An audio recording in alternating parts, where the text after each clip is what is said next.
जैसा कि हमने पिछले एपिसोड में देखा था, मिगलान ने जिस सूखे पेड़ की टहनी को पकड़ा था वो टूट जाती है, जिसकी वजह से वो झरने से नीचे गिरने लगता है। और हम लिटिल क्रैको को देखते हैं जो जल्दी से पानी में कूद जाता है और उसकी तरफ जाने लगता है। मिगलांग उसे अपनी तरफ आता देख उसे कहता है, और पास मत आओ, पीछे हट जाओ। लिटिल क्रैको अपनी स्पीड को बढ़ाने लगता है और अपनी पावर को भी बूस्ट कर लेता है, जिसकी वजह से वो इवॉल्व होने लगता है। उसका शरीर का साइज थोड़ा सा बड़ा हो जाता है। फिर वो जोर से दहाड़ लगाता है। मिगलांग उसे इवॉल्व होता देख उसे कहता है, बहुत बढ़िया, तुम बहुत अच्छा कर रहे हो। ऐसा कहते ही वो झरने से नीचे गिरने लगता है। फिर वो किसी चट्टान से जाकर टकरा जाता है। वो हैरान होते हुए नीचे की तरफ देखने लगता है। जब उसकी नज़र उस चीज़ पर पड़ती है जिस पर वो गिरा होता है, उसे देखकर वो हैरान हो जाता है। फिर वो कहता है, ओ, ये तो वाटर फोल्डिंग ड्रैगन है। फिर हमें एक और लल्लन टापटाका दिखाया जाता है जिसका नाम दुआन गांग है। वो उसे कहती है, जब आपका शरीर आपके माता पिता द्वारा दिया गया उपहार है तो आप क्यों मरना चाहते हैं? मिगलांग उसे कहता है, मैं अपने आप को मारना नहीं चाहता हूँ, ये तो बस एक एक्सीडेंट था। फिर हम लिटिल क्रैको को देखते हैं जो मिगलांग के पीछे ही आ रहा होता है। वो भी झरने से नीचे सीधा ड्रैगन के मुंह पर लैंड करता है। फिर वो मिगलांग को देखकर बहुत खुश हो जाता है और जल्दी से उसकी तरफ कूद जाता है। मिगलांग उसे देखकर कहता है, लिटिल क्रैको, तुम तो विकसित हो चुके हो, लेकिन तुम ज़्यादा ताकतवर भी हो गए तो भी आप इस झरने से इस तरह नहीं कूद सकते। गिरने से आपकी मौत भी हो सकती है। फिर लिटिल क्रैको उसके चेहरे को चाटने लगता है। दुआन गांग लिटिल क्रैको की तरफ देखकर उसे कहती है, क्या ये तुम्हारा स्पिरिट लिंग है? इसे अच्छी तरह से उठाओ, शायद ये ड्रैगन गेट तक का रास्ता है। अगर और कुछ नहीं है तो मेरी ट्रेनिंग में बाधा मत डालो। मिगलांग उसके आगे हाथ जोड़ते हुए उसे कहता है, धन्यवाद सीनियर, आपका हमें बचाने के लिए। उसके बाद फिर वो वहाँ से चले जाते हैं। मिगलांग लिटिल क्रैको के सिर पर हाथ फेरते हुए उसे कहता है, यदि हम भेड़िए स्पिरिट के उस समूह से मिलते हैं जिसने आपको ड्रैगन स्टोरेज हॉल में फिर से धमकाया था, अब तुम उन्हें हराने में समर्थ हो चुके हो। लिटिल क्रैको उस ड्रैगन की ओर देखकर गुर्राने लगता है। मिगलांग उसे हंसते हुए कहता है, अभी तक तुम उन छोटे भेड़ियों को हराने के लिए काबिल नहीं हुए हो और तुम उस ड्रैगन को चैलेंज करना चाहते हो। एक दिन तुम भी इस तरह के वर्ड ड्रैगन के साथ लड़ने के काबिल हो जाओगे। फिर अगले ही पल हमें रेसिडेंट एरिया दिखाया जाता है। वहाँ दो लोग अपनी स्पिरिट की फाइट करा रहे होते हैं, जिसमें से एक भेड़िए ने एक वोल्ड को हरा दिया होता है। उस वोल्ड का मास्टर उस भेड़िए के मास्टर से कहता है, मैं अपनी हार मानता हूँ। अगली बार जब आप कोई काम करें तो अपनी बकवास अपने तक ही सीमित रखना। मिगलांग उनकी तरफ देखते हुए कहता है, जहाँ देखने को कुछ भी नहीं है। स्पिरिट के विरुद्ध स्पिरिट, इन्हें देखना समय की बर्बादी है। फिर वो लिटिल क्रैको को अपने दोनों हाथों में पकड़कर उसे कहता है, क्या तुम्हें भूख लगी है? वो उसे एक मछली देते हुए उसे कहता है, छोटे मगरमच्छ, तुम इसकी भरपाई के लिए ये छोटी मछली खा लो और मैं तुम्हारे लिए रेशम के कीड़ों की बड़ी एक टोकरी लाऊंगा और तुम्हारा पेट भर दूंगा। उस मछली को देखकर लिटिल क्रैको बहुत उदास हो जाता है। फिर हमें अगले दिन का सीन दिखाया जाता है जहाँ मिगलांग कहीं जा रहा होता है। वो अपने मन में कहता है, ड्रैगन स्टोरेज हॉल में काम करके छोटे मगरमच्छ के भोजन को स्थायी रूप से रेशम के कीड़ों से बदला जा सकता है, लेकिन जैसे जैसे लिटिल क्रैको बड़ा होता जाएगा, जहाँ निश्चित रूप से हर समय काम नहीं रहेगा, ऐसा लगता है कि हमें अपना भोजन जुटाने के लिए कुछ पैसे कमाने का रास्ता खोजना होगा। फिर वो लिटिल वैक्की के बारे में सोचते हुए कहता है, और छोटे वैक्की को नेक्टर पसंद है, इसलिए जब वह जागेगा तो मुझे उसे पर्याप्त रूप में खिलाना होगा। फिर उसे किसी की आवाज़ आती है। वो उसे कहता है, मिगलांग, यहीं रुक जाओ। तुम्हें क्या हुआ है? तुम तो ऐसे बदबू मार रहे हो जैसे किसी टॉयलेट टैंक में गिर गए हो। क्या तुम्हें ड्रैगन का गोबर साफ करना पड़ा? फिर वो अपने मन में कहता है, ये आदमी इतना नीच कैसे हो सकता है? झाड़ू लगाने वाला ड्रैगन का गोबर साफ करना एक गुलाम का काम है। फिर वो मिगलांग को कहता है, उस स्थिति में आप अपने क्लासमेट के घरों के पीछे भी सफाई क्यों नहीं करते, क्योंकि आप पहले से ही ड्रैगन के गोबर को साफ कर रहे हैं। मिगलांग उसे कहता है, आखिर मैं ऐसा क्यों करूं, ये तुम्हारा काम है। फिर वो लड़का उसे गुस्से से कहता है, अगर आप कल की स्पिरिट लड़ाई में नहीं आए तो आपकी सारी जिम्मेदारियां चली जाएंगी। सबसे कमज़ोर आदमी को घर के आगे और पीछे की सफाई करनी चाहिए। उसकी ये बात सुनकर मिगलांग गुस्से में आ जाता है और उसे कहता है, यदि आप अपने निजी नियमों के साथ भाग लेना चाहते हैं तो शर्त को स्वीकार करना उचित और तार्किक है। और मेरा भाग ना लेने का मतलब ये है कि मुझे आपके क्षेत्र की सफाई के लिए आपकी आवश्यकता नहीं है और मुझे आप में से किसी के लिए भी काम करने की आवश्यकता नहीं है। ये सुनकर वो लड़का घबरा जाता है। मिगलांग को वहां से जाता देख अपने मन में कहता है, तुम इतना घमंड मत करो, हिम्मत है तो यार्ड में भेड़िया पालने वालों से बात करो। मिगलांग अपने घर आ जाता है। लिटिल क्रैक को बड़े उदासी चेहरे से मछली को खा रहा होता है।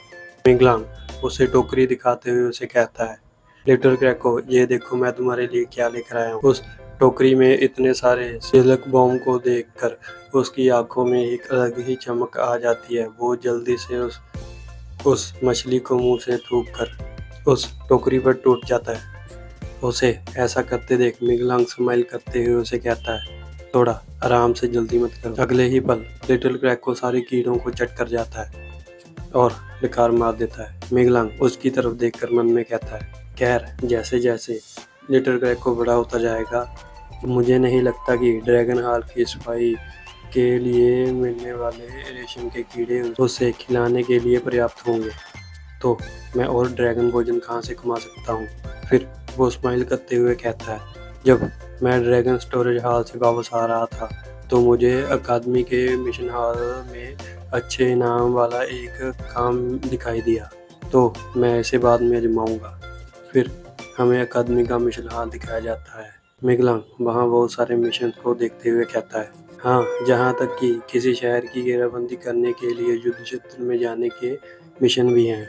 ये शायद अच्छे ड्रैगन मास्टरों के लिए मिशन है। अकादमी अपने मिशन पोस्टिंग के मामलों में वाकई ढीली है। फिर उसकी नज़र एक मिशन पर पड़ती है जिस पर लिखा होता है, पड़ोसी शहर पर हमला, शहर पर दुष्ट दानव का कब्जा हो चुका है, जो अदम्यातिक जादू का अध्ययन करने के लिए आम लोग और गुलामों की स्पिरिट की बलि देना चाहता है, जिससे पूरी आबादी की सुरक्षा खतरे में पड़ जाएगी। मिशन का समय 3 महीने। अनाम पड़ोसी शहर के नगर कार का 1/4 हिस्सा। पहले तो वो उस मिशन को देखकर हैरान हो जाता है और कहता है, शहरों के कार का 1/4 हिस्सा। फिर वो घबराते हुए अपने मन में कहता है, यदि छोटा व्यक्ति पीछे नहीं हटा होता तो मैं वास्तव में उस मिशन को ले सकता था। हाँ, ये कार्य लिटिल क्रैको को अच्छी तरह सिखाने और साथ ही पैसा कमाने का एक अच्छा तरीका हो सकता है। फिर उसे एक और मिशन दिखाई देता है जहाँ लिखा होता है, चरीतीदार नीली मछलियाँ राक्षस स्पिरिट को ख़त्म करें। लीचुआन झील में मछली दानव आत्माएं पनपने लगी हैं जो देर रात तक अपने संभोग से तेज आवाज़ें निकालती रहती हैं। किनारे पर पड़े अंडे चट्टानों जैसे सख्त हो गए हैं। इससे अकादमी और लीचुआन झील की सुंदरता पर गहरा असर पड़ रहा है। कुछ मछली दानव स्पिरिट घरों पर हमला करने के लिए कस्बों में भी जा चुकी हैं। उनकी हरकतें बेहद घिनौनी हैं। मिशन का समय आधा महीना। मिगलांग इस मिशन को देखकर खुश हो जाता है और कहता है, मैं ये मिशन को लेना चाहता हूँ। फिर वो वहाँ से उस मिशन को लेकर लीचुआन झील की तरफ आ जाता है। फिर वो लिटिल क्रैको को उस झील के अंदर छोड़ देता है और मछलियों के झुंड को देखकर मन में कहता है, मैं देखता हूँ कि जब वह झुंड में इकट्ठा होती हैं तो वह अपनी मूंछों की हरकतों से अपने साथियों को दुश्मन के हमले की सूचना देते हैं। इस तरह बाकी धब्बेदार नीली मछलियाँ जैसी राक्षस स्पिरिट छोटी लिटिल क्रैको के घात से पहले ही बच सकती हैं। फिर लिटिल क्रैको उस नदी में गोल गोल घूमने लगता है और झील के ऊपर आकर अपने मुंह से पिचकारी निकालने लगता है। मिगलांग लिटिल क्रैको को कहता है, देखा लिटिल क्रैको, ये नीली मछली राक्षस तुमसे तेज है लेकिन बहुत ज़्यादा नहीं। इसलिए हमारे पास अभी भी एक मौका है। ये सुनकर लिटिल क्रैको स्माइल करते हुए उसे कहता है, आपने इसका पता लगा लिया। अगले ही पल हम उन्हें झरने के पास देखते हैं, जहाँ मिगलांग लिटिल क्रैको को कहता है, यहाँ आपको ट्रेनिंग करने की आवश्यकता है ताकि आप धारा के अवरोध के अभ्यस्त हो सके और साथ ही अपनी गति में भी सुधार कर सकें। वो उसे फेंकते हुए कहता है, चलो छोटे बच्चे, तुम कर सकते हो। वो बेचारा रोते हुए उसे कहता है, मुझे इस जगह से नफरत है।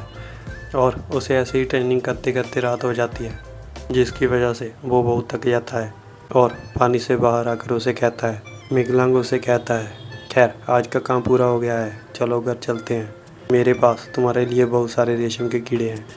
ये सुनकर लिटिल क्रैको की आंखों में चमक आ जाती है और उसे अपनी भाषा में कहता है, आओ आओ, चलो जल्दी चलो। फिर हमें एक हफ्ते बाद का सीन दिखाया जाता है, जहाँ पानी के अंदर बहुत सारी गोल्डन कलर की रोशनी बाहर आ रही होती है और लिटिल क्रैको उस पानी से बाहर आ जाता है, जो कि बहुत इवॉल्व हो चुका है। मिगलांग उसकी तरफ देखकर उसे कहता है, खैर चलो आज नीली मछली दानों को पकड़ने का काम शुरू करते हैं और इस बार हम सफल हो सकते हैं। फिर वो उस लीचुआओ झील के पास चले जाते हैं। मिगलांग लिटिल क्रैको को झील के अंदर फेंकते हुए उसे कहता है, जाओ और अटैक करो, उन्हें तीतर बितर कर दो, फिर उस एक का पीछा करो जो अकेला है। फिर लिटिल क्रैको जल्दी से उस एक मछली के पीछे लग जाता है और अपने जबड़े को खोलते हुए उस मछली को पकड़ते हुए पानी से बाहर आकर मिगलांग की तरफ फेंक देता है। मिगलांग उस मछली को कैच करते हुए उसे कहता है, स्माइल करते हुए, हमने कर दिखाया, बहुत बढ़िया काम किया तूने, चलो चलो मिशन पूरा हुआ, शाबाश लिटिल क्रैको। फिर सीन शिफ्ट होता है फीनिक्स फॉल टाउन पर, जहाँ मिगलांग अपने हाथ में एक मोती जैसी चीज़ को देखते हुए कहता है, ये बहुत सारा खाना बाइक करने के लिए और good quality large flashy silkworm के लिए काफ़ी है। वैसे हम कुछ अमृत खरीद सकते हैं जिसे छोटा व्यक्ति खाना पसंद करता है। फिर उसके सामने एक लड़की आते हुए उसे कहती है, आखिरकार मैंने तुम्हें ढूंढ ही लिया। और ये फैंग होती है, ये वही लड़की है जो एकेडमी के बाहर आड़ू बेचती है और इसने मिगलांग के साथ शर्त लगाई थी। वो उसे कहती है, लिटिल ब्रो, आपने मुझसे आड़ू की एक टोकरी खरीदने का वादा किया था, लेकिन आप इतने दिनों से मुझसे बच रहे हैं। मिगलांग उसे अपना ड्रैगन टेमर का टोकन दिखाते हुए उसे कहता है, लड़की, तुम पर फर्स्ट रूप में मुझे आड़ू की एक टोकरी देने का दायित्व है। फैंग उसके हाथ में उस टोकन को देखकर हैरान हो जाती है और उसे कहती है, ओह, तो तुम सच में एक ड्रैगन टेम्स अकादमी के छात्र हो, तो फिर तुम्हारा ड्रैगन कहाँ है? ये सुनकर मिगलांग उसे कहता है, बात को बदलो मत, मुझे सबसे ताज़े, सबसे बड़े और सबसे रसीले आड़ू चाहिए। फैंग थोड़ी सी शर्म महसूस करते हुए उसे कहती है, ठीक है, आप जीत गए, मेरे पास घर पर बहुत सारे आड़ू हैं, इसलिए जब मैं उन्हें बेच दूं तो आप मेरे घर आकर उन्हें ले जा सकते हो। मिगलांग उसे कहता है, वैसे क्या आप जानते हैं कि रेशम के कीड़े और अच्छा रस कहाँ से खरीदा जा सकता है? फैंग अपनी नाक को लंबा करते हुए उसे कहती है, मेरे परिवार के पास ये है, पूरे फीनिक्स फॉल्स शहर में ऐसी कोई चीज़ नहीं है जो हम ना बेचते हों। ये सस्ती है और इसकी क्वालिटी सबसे अच्छी है और रिलायबल है। मिगलांग उसे अपनी ऐसे वाहवाही करते देख उसे हाथ दिखाते हुए कहता है, रुको, अब और भाषण ना दो, मैं पहले कुछ बड़े रेशम के कीड़े और रस खरीदूंगा। अगर तुम्हारे सामान की क्वालिटी अच्छी है तो मैं तुमसे वो सब खरीदूंगा जो मुझे चाहिए। तो आप पहले कितना ऑर्डर करना चाहते हैं? मिगलांग कहता है, मेरे पास सोने की रेत का एक कण है, इसलिए बड़े रेशम के कीड़ों की 10 टोकरियां और रस के 10,000 मंगवा लो। फैंग उसे कहती है, तुम हमें और क्यों नहीं लूट लेते? मिगलांग कहता है, आपका क्या मतलब है? क्या आप लोगों को नीची नज़र से देख रहे हैं? फैंग उसे बोट की तरफ इशारा करते हुए उसे कहती है, लिटिल ब्रो, नदी किनारे उस मौज मस्ती नाव को देखो, दरअसल अंदर खूबसूरत औरतें ही नहीं बल्कि खूबसूरत मर्द भी हैं। अगर तुम्हें पैसों की सख्त ज़रूरत है तो तुम वहां जाकर देख सकते हो। आखिरकार तुम खुद भी काफ़ी अच्छे दिखते हो। अकेली और विधवा बुजुर्ग औरतों के बीच तो तुम काफ़ी लोकप्रिय हो ही जाओगे। मिगलांग उसे कहता है, तुम कितनी मतलबी हो, तुम किसी ग्राहक से ऐसे कहते हुए बात कर सकती? जान पहचान के लिए मैं तुम्हें ज़्यादा कमाने दूंगा। रेशम के कीड़ों की 10 टोकरियाँ और रस के 8,000। अगर नहीं तो मैं कोई और ढूंढ लूँगा। फैंग उसे कहती है, रेशम के कीड़ों की 7 टोकरी, रस के 7 जार ले लो, जहाँ छोड़ दो। अगर तुम्हें फीनिक्स फॉल्स शहर में दूसरा रस बेचने वाला कोई मिल गया तो मैं अपना सरनेम चेंज कर कर तुम्हारा सरनेम रख लूँगी। ये सुनकर मिगलांग थोड़ा चिढ़ जाता है और मन में कहता है, तो क्या मैं सिर्फ उससे ही खरीद सकता हूँ? मैं पैसा कमाने के लिए कोई और मिशन शुरू करूँगा। फिर वो उससे कहता है, ठीक है, जैसा तुम कह रही हो, ये एक सौदा है। फिर फैंग किसी के हाथ को पकड़ते हुए उसे कहती है, वाह, हम बहुत दिनों से नहीं मिले सिस्टर, तुम फिर से बड़ी हो गई हो और कोई लड़की भी तुम्हें देखकर शर्मा सकती है। उसे ऐसे बात करते देख मिगलांग हैरान हो जाता है और मन में कहता है, फैंग, तुम अचानक से एक छोटी सी फैन गर्ल क्यों बन गई हो? क्या तुम एक ग्राहक के तौर पर मेरी भावनाओं का सम्मान नहीं कर सकती? मिगलांग उस लड़की को देखकर हैरान हो जाता है और वो लड़की फैंग को कहती है, फैंग, तुम भी बहुत सुंदर हो रही हो। मिगलांग उसे देखकर हैरान हो जाता है। वो उसे ली जोंजी की तरह ही लग रही होती है। वो उसे कहता है, आप यहाँ क्या लेकर आए हैं? क्या आप विशेष रूप से मुझसे मिलने आए हैं? वो लड़की उसे कहती है, क्या हम एक दूसरे को जानते हैं? फैंग उसे घूरते हुए उसे कहती, भाई, आपकी फ्लर्टिंग स्किल्स वास्तव में एक बदसूरत मेंढक से भी कम है। फिर वो उस लड़की को कहती है, सिस्टर नानलिंगशा, उसे अनदेखा कर दो और आड़ू खा लो। उसका नाम सुनकर मिगलांग घबरा जाता है। उसके चेहरे से पसीना टपकने लगता है। नानलिंगशा फैंग को कहती, खैर, मुझे आज अकादमी वापस जाना है, इसलिए मैं आपसे बाद में बात करूंगी। मिगलांग फैंग को कहता है, तुमने उसे पहले क्या कहा? फैंग उसे कहती है, नानलिंगशा, क्या तुम सच में ड्रैगन टेम्स अकादमी का छात्र हो? तुमने सिस्टर नानलिंगशा जैसी महान सुंदरी के बारे में सुना भी नहीं है? मिगलांग उसे कहता, मैंने हमेशा अकेले ही पढ़ाई की है और मुझे अकादमी की स्थिति के बारे में ज़्यादा जानकारी नहीं है। उसका नाम नानलिंगशा है और वह लीचुआन की ड्रैगन टेम्स अकादमी से है। फैंग उसे कहती है, वह नान परिवार की युवा कुमारी है, एक ऐसी महिला जो तुम्हें कभी नहीं मिलेगी, इसलिए हार मान लो। फिर मिगलांग मन में कहता है, नान परिवार, क्या मैंने सचमुच गलती की? अगले ही सीन हमें ली फैमिली का शाही दरबार दिखाया जाता है, जहाँ कॉन्गटोंग लुओ को कहती है, कमांडर लुओ, मैं जानती हूँ कि आप क्या सोचते हैं। मैं लॉर्ड से शीघ्र ही जूंजी के विवाह पर विचार करने के लिए कहूँगी, इसलिए आपको अपना मौका अब अच्छे लेना चाहिए। ये वह आदेश है जिसे मुझे तुम्हें लॉर्ड ने देने के लिए कहा है। बूतू के 9 शहरों ने गठबंधन किया है। नगर राज्य की सेना पहले से ही आ रही है, इसलिए आपको उन्हें सबक सिखाने के लिए कल से ही निकलना होगा। ये अब तक आपके द्वारा अर्जित की गई छोटी छोटी उपलब्धियों से अभित्र है। इस मिशन को पूरा करने के बाद शहर राज्य में आपकी प्रतिष्ठा तेजी से बढ़ेगी। ये सुनकर लुओ कहता है, लुओ जुआओ मेरी लेडी और मेरे लॉर्ड को निराश नहीं करेगा। कॉन्गटोंग उसे कहती है, ओह, एक और बात है जिसके बारे में मुझे आपसे पूछना है। क्या आप उस आदमी को पहचानते हैं जो आपके साथ वापस आया था? लुओ कहता है, अच्छा, वो यू मिंगलान। मिस जुंजी ने कहा कि वह कबीले का सदस्य है। ये बात सच है ना? कॉन्गटोंग उसे कहती है, कबीले में उस नाम का कोई नहीं है।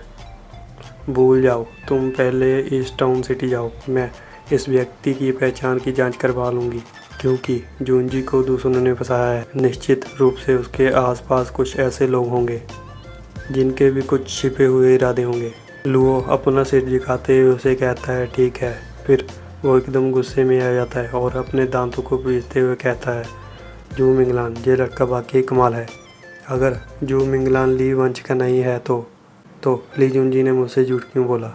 फिर सीन शिफ्ट होता है, हम मिंगलान को देखते हैं जिसे शिकाती है। वो कहता है, मेरा नाम कौन पुकार रहा है? फिर वो एकदम सीरियस हो जाता है। हमें उसका स्पिरिट डोमेन दिखाया जाता है, जहाँ हम आइस के कोकुन को टूटते हुए देखते हैं। ये देखकर मिगलांग बहुत खुश हो जाता है और कहता है, वाह नन्हे बेगी, आखिरकार आपने अपने कोकुन से बाहर आ ही गया है। फिर हम बेगी को देखते हैं जो बहुत ही शानदार लग रहा होता है। मिगलांग उसे कहता है, मिगलांग उसे देखकर अपने मन में कहता है, अजीब बात है, वह पहले जैसा नहीं रहा। फिर हम लिटिल क्रैको को देखते हैं जो उसे देखकर गुर्रा रहा होता है। फिर वेक्की मिगलांग के कंधे के ऊपर आकर उसे उसके चेहरे से अपना चेहरा लगाकर उसे सहला रहा होता है। उसे ऐसा करता देख मिगलांग उसे स्माइल करते हुए कहता है, अच्छा अच्छा, हाँ हाँ, मैंने तुम्हारे लिए अमृत तैयार किया है, अधिक पियो और छेती बड़े हो जाओ। लिटिल क्रैको उसे देखकर बहुत खुश हो जाता है। फिर वो लिटिल क्रैको की ओर देखकर उसे कहता है, छोटे भैया, ये भाई की है और आज से तुम दोनों पार्टनर बनोगे। लिटिल क्रैको उसको देखकर मिगलांग के हाथ पर हाथ रखते हुए उसे कहता है, तुम तो बहुत सुंदर हो छोटे भाई। विक्की को उसकी ये बात पसंद नहीं आती। वो उसे बर्फ में जमा देता है। क्या तुम हो? क्या तुम ठीक हो क्या? लिटिल क्रैको उसे घबराते हुए कहता है, ओह वाह, मैं कोई देशद्रोही नहीं हूँ, मेरे साथ ऐसा मत करो। फिर वो दोनों एक दूसरे को घूर कर देख रहे होते हैं। अगले ही सीन मिगलांग को वो लड़का दिखाई देता है जो मिगलांग को आखिरी दिन स्पिरिट क्लास में आने को कह रहा था। उसे देखकर मिगलांग घबराते हुए कहता है, अरे मैं तो भूल ही गया था कि आज महीने की अंतिम क्लास है।